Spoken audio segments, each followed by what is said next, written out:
Hello guys, so it's Nicolette.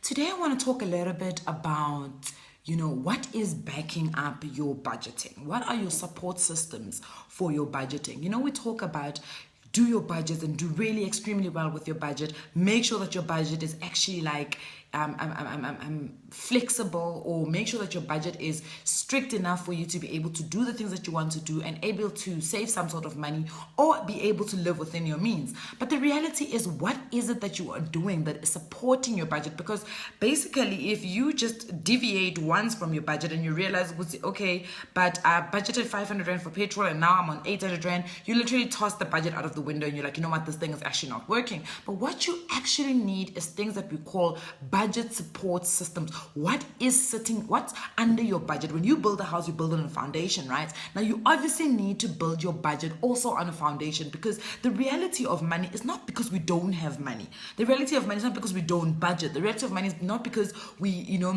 there's lack of funds or whatever. The reality of money is that we've got bad money management skills, and bad money management skills sometimes come from, bad money culture. You grew up in a bad money culture. For instance, I'm giving you guys an example. When I was growing up, I remember this very distinctively because it stuck in my head, and for the longest of time I've tried to become a different person from this, but every single time I get sucked back into it, and I see it every single time I walk into a shop, whereas I'm going to buy ice cream and I end up buying thousands of other things.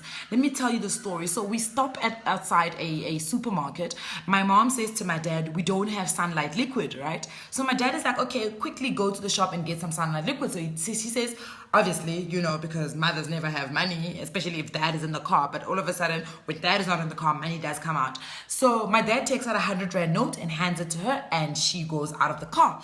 She comes back, she's got a plastic bag and it's full of other things. And she sits into the car, like nothing has happened. So my dad says, how? Busi, ikaichenchi. Basically, loosely translated, Busi, where's the change?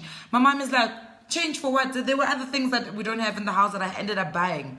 And how dare my father ask my mom where the change is when he should know that there are things in the house that we don't have, right? So my mom looks at him with this scared look to say, but how can you expect me to bring you change when we've run out of other things in the house? My dad says, but you asked for Sunlight liquid, and there's no way Sunlight liquid is 100 Rand. And at that time, Sunlight liquid was 13 Rand 99. I remember, inflation has showed us flames in this country, because you will never find Sunlight liquid at 13 Rand 99 right now. So basically, what my mom understood when she was given that 100 Rand is go out there and buy everything that we need, right?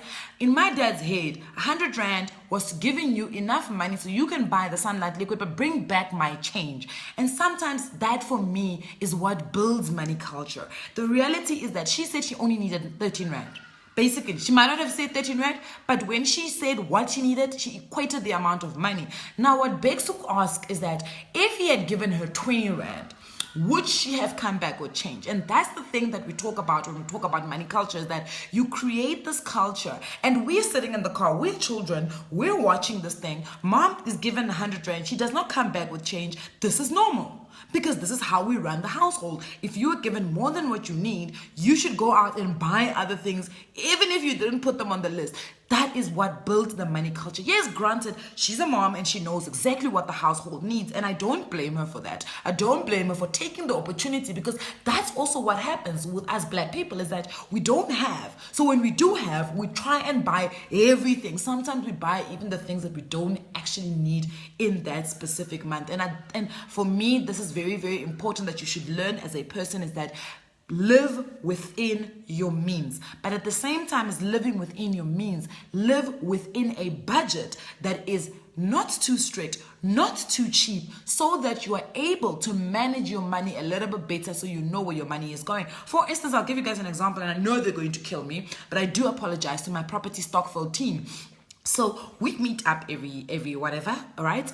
So we're meeting up. We were supposed to meet up yesterday. While we're supposed to meet up, there's this idea thrown in the air of, okay, let's braai after the meeting.